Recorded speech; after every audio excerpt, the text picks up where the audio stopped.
Picture the scene with me for a moment. Our protagonist, Ethan, is standing in the fading light of a dusty old workshop. Right in front of him sits this massive, totally unyielding block of stone. He's been striking it again and again and again. We're talking 1,000 heavy strikes here. Yet, as he stares down at the surface, it remains almost entirely unchanged.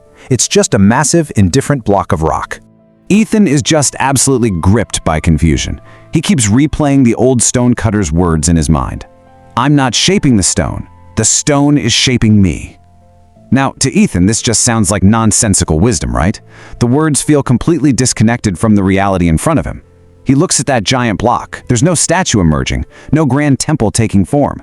There's certainly no masterpiece hiding just beneath the surface. Really, there are just a few tiny, insignificant marks left by thousands of exhausting hammer strikes. The stone is exactly as it was. Section 1. The question, why keep hitting it? So Ethan finally voices his immense frustration. He looks at the old man and asks, if the stone barely changes, why keep hitting it every day? And you know, that right there is the universal human frustration of unrewarded effort. You put in the hard work, you show up, you swing the hammer, and yet nothing. The scale doesn't move, the bank account doesn't grow, your skills don't seemingly improve at all. The stone barely changes. So why endure all that pain? Section 2.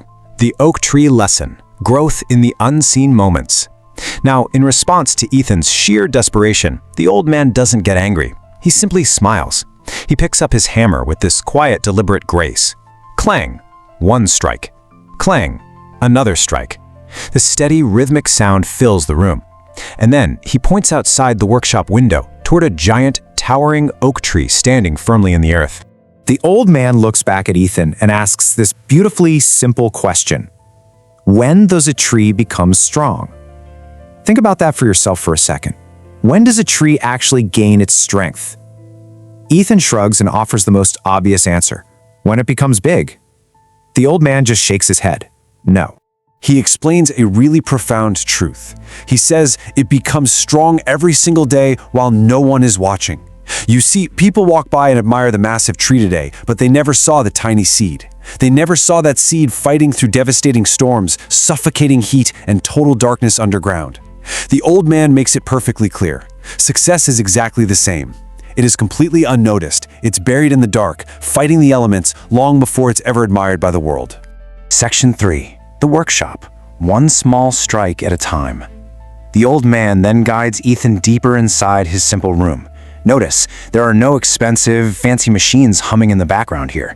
No elaborate decorations. Just old, well-worn tools and shelves lined with unfinished stones. But amidst all that dust, there are dozens of small statues. Each one is more breathtaking and beautiful than the last. Ethan is absolutely amazed. He asks if the old man made them all. The answer? Not in 1 year, not even in 10. They were made one small strike at a time. The old man hands Ethan a small hammer and tells him to go ahead. Try it. Ethan's approach is pure, raw strength. He winds up and hits the stone as hard as he possibly can. Crack! A small piece shatters and just breaks off completely. The old man smiles. You used strength, he notes. Then he demonstrates his own approach. He gently, carefully taps the exact same stone. Clang, clang, clang. Now at first absolutely nothing happens, but after several of these patient, careful strikes, a perfect, beautiful edge begins to reveal itself. The lesson here?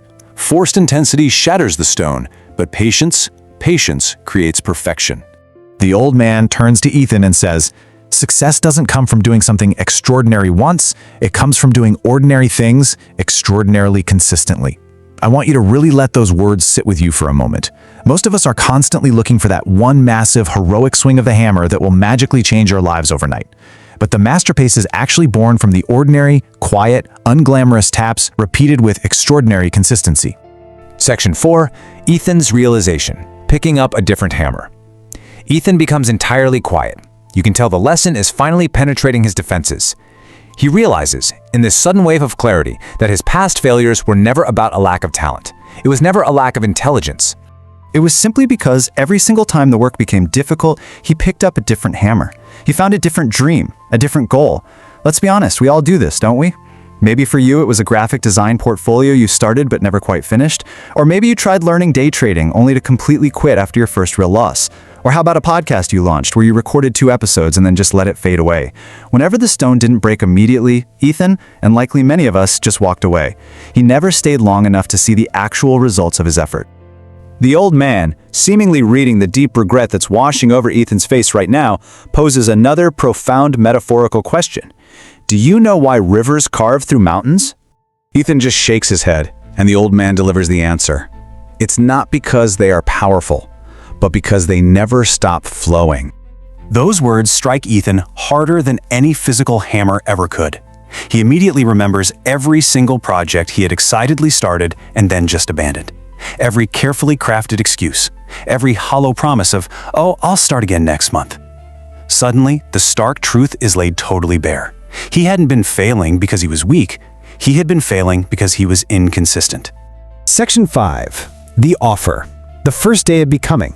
The ambient light in the workshop begins to change as the sun starts setting outside. The old man gently takes the hammer and places it back into Ethan's hands, telling him to come back tomorrow. Ethan, now eager and deeply humbled, asks, "Will you teach me how to carve stone?" The old man smiles warmly at him. "No," he says, "I'll teach you something far more valuable, how to carve your life." Ethan turns to look at the massive, unfinished stone in the center of the room one last time.